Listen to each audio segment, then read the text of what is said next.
It finally happened, guys. I didn't think I would say this. Blizzard just dropped a pretty big balance update slash rework. We'll go over the changes, and they're only addressing 4 heroes. Those 4 heroes are probably the biggest, most problematic heroes in the game right now. First off, Orisa is now nerfed. The Fortify, so the shift ability, only gives you 75 bonus armor, reduced from 125. Orisa is arguably the best tank right now, if not, you know, or was the best tank until now, together with Roadhog. That is a pretty significant nerf. I don't know if it's gonna be enough to get her to be not meta anymore. Like, the thing with Orisa is she doesn't die. She just never dies, and I hope that this is gonna help Orisa die a tiny bit. Reason I think this is not gonna matter as much is because you never kind of want to shoot Orisa in Fortify, right? Like, you can't headshot her, so you really want to force the cooldowns and then shoot her when she doesn't have them. This should help a bit. Is it gonna make Orisa bad? Probably not. Is it gonna move Orisa down a tier? Possibly.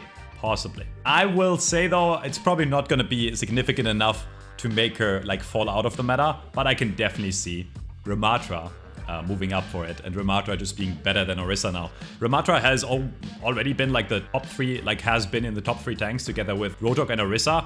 And I think with that nerf, it might tip it over the edge and make Ramatra the best tank because of the next change that I'm gonna get into. And this is really big, okay? Our friend or enemy, Roadhog, got his impact damage from the hook. Used to do 30 damage impact and now only does 5. Also, really big, the final enemy position when you hook them towards you is now gonna be 4 meters away from you instead of 3.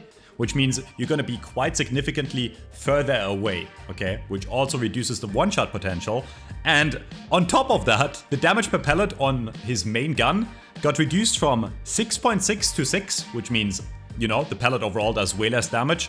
All of those changes combined should make it so Roadhog cannot reliably one-shot characters anymore. There's some counterbalance buffs that shouldn't matter that much. For example, the recovery time got reduced, which means you can now shoot every 0.8 seconds instead of every 0.85 seconds. The reload time got reduced from 2 to 1.75, and you can also shoot 6 bullets instead of 5. So these are like counter buffs, but all of those really do not matter if you consider what Roadhog is. He's a one-shot machine. There's still gonna be situations where you hook a character in and they will die because someone on your team is going to shoot them too. But let's face it, most of the time you die to a Roadhog one-shot, and the one-shot is basically gone unless you're a Tracer now. It is quite significantly worse, and that's his main mechanic that he plays around, right? Which is going to mean Roadhog way less value. And again, the changes just came out, so we haven't played with them yet. But I am willing to bet my left nut. What the hell? I'm willing to bet my left nut that he is going to be in the sewers. I want to say he's very much in the sewers. Like, very much. I think because the one-shot got removed, basically, he's just not going to be super useful anymore. Which, thank you, Blizzard. 6 years in the making, and we finally have a Roadhog that's not quite as OP anymore. I want to mention one thing. This is not the rework. They already teased a rework to get it more in line with the 5v5 format that we have now in Overwatch 2. That's still coming, but I'm super happy about this nerf, and this is definitely the biggest change in this patch. Thank God. Roadhog is now garbage tier, which is gonna, again, open up the meta for Ramatra, because Roadhog was also one of the really good Ramatra counters, right, other than Orisa. And we might see a meta where Ramatra is just king. But again, it doesn't matter. We're gonna have more fun, hopefully. And it's gonna put other tanks like Winston and Rhine probably a bit higher up. Same for Sigma. And I can definitely see those characters being played more. Simply because Roadhog doesn't exist anymore. Thank God. Thank you, Blizzard. That's a big change. Next hero to get a nerf, Sojourn. This one I'm kind of torn on, okay? So Sojourn, the primary fire, so the left click, is only gonna deal 9 damage per bullet instead of 10. That's quite a decent nerf. Doesn't sound like a lot, but when Soldier got his bullet damage reduced from 20 to 18, that was really significant, right? So it might have a decent impact. What I'm worried about is that's about it. There's another change where the energy gain is no longer based on damage done by the primary fire, and each primary fire hit against an enemy player grants 5 energy. What that means is if you hit headshots, you get the same charge as if you were to hit a fortified Orisa. right? And before you got more charge from headshots, the more damage you did, or damage boost, right? That also means that if you have a Sojourn Mercy against you and she damage boosts, the Sojourn will still only get 5 charge. Whereas before, with a damage boost, she would get more charge. This is overall a nerf to the Sojourn Mercy combo in specific, but the thing is, Sojourn is still gonna have the one-shot potential with the Mercy damage boost. Railgun did not get changed at all. I am more than down for any nerf on Sojourn. She has been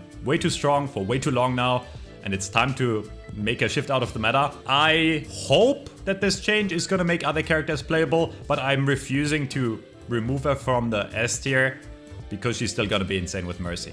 I think she's a bit weaker again, but I don't think she's gonna be weak enough to where characters like Ashe, like Cassidy, like Soldier can shine. Sojourn is still dog shit, by the way. That being said, I do think she might get replaced by Junkrat as the strongest DPS because people still sleep on Junkrat. He's OP. He has been OP since Overwatch 2 came out. It was just that other characters like Sojourn shined harder than he did, but he's insane. And the last change to our last pain point in the game right now, Kiriko. Okay, Kiriko's healing Ofuda, so the primary healing, the recovery time got increased from 0.85 seconds to 1 second. You know how you charge up and release the 5 Ofudas, or however many you want to release?